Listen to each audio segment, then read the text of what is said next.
بسم اللہ الرحمن الرحیم۔ حضرت ابو ہریرہ رضی اللہ عنہ سے روایت ہے کہ رسول اللہ صلی اللہ علیہ وآلہ وسلم نے فرمایا، مشرق کی جانب سے مسیحی دجال آئے گا، اس کا ارادہ مدینے میں داخلے کا ہوگا یہاں تک کہ وہ احد پہاڑ کے پیچھے اترے گا، پھر فرشتے اس کا رخ شام کی طرف پھیر دیں گے اور وہیں وہ ہلاک ہو جائے گا۔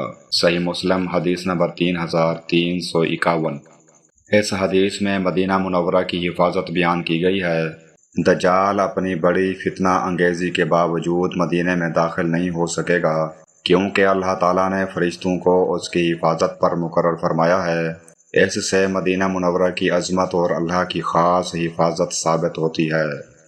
حضرت ابو موسیٰ رضی اللہ عنہ بیان کرتے ہیں، رسول اللہ صلی اللہ علیہ وآلہ وسلم نے فرمایا، وہ شخص جو اپنے رب کا ذکر کرتا ہے وہ زندہ کی طرح ہے، اور وہ شخص جو ذکر نہیں کرتا مردہ کی طرح ہے۔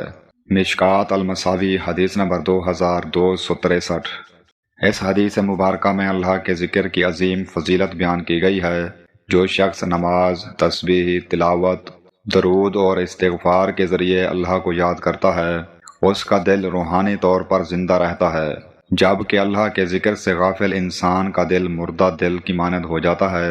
یہ حدیث ہمیں سکھاتی ہے کہ مسلمان کو ہر حال میں اللہ تعالیٰ کا ذکر کرتے رہنا چاہیے، کیونکہ اسی میں دل کا سکون، ایمان کی تازگی اور اللہ کی قربت ہے۔ حضرت ابو الدرداء رضی اللہ عنہ کہتے ہیں کہ رسول اللہ صلی اللہ علیہ وآلہ وسلم نے فرمایا، کیا میں تمہارے سب سے بہتر اور تمہارے رب کے نزدیک سب سے پاکیزہ اور سب سے بلند درجے والے عمل کی تمہیں خبر نہ دوں؟ وہ عمل تمہارے لیے سونا چاندی خرچ کرنے سے بہتر ہے، وہ عمل تمہارے لیے اس سے بھی بہتر ہے کہ تم میدان جنگ میں اپنے دشمن سے ٹکراؤ، وہ تمہاری گردنیں کاٹے اور تم ان کی، یعنی تمہارے جہاد کرنے سے بھی افضل۔ لوگوں نے کہا، جی ہاں ضرور بتائیے۔ آپ نے فرمایا، وہ اللہ تعالیٰ کا ذکر ہے۔ معاذ بن جبل رضی اللہ عنہ کہتے ہیں، اللہ کے ذکر سے بڑھ کر اللہ کے عذاب سے بچانے والی کوئی اور چیز نہیں ہے۔ جامع ترمذی حدیث نمبر 3377۔ اس حدیث مبارکہ سے معلوم ہوتا ہے کہ اللہ کا ذکر الہی بہت عظیم عبادت ہے۔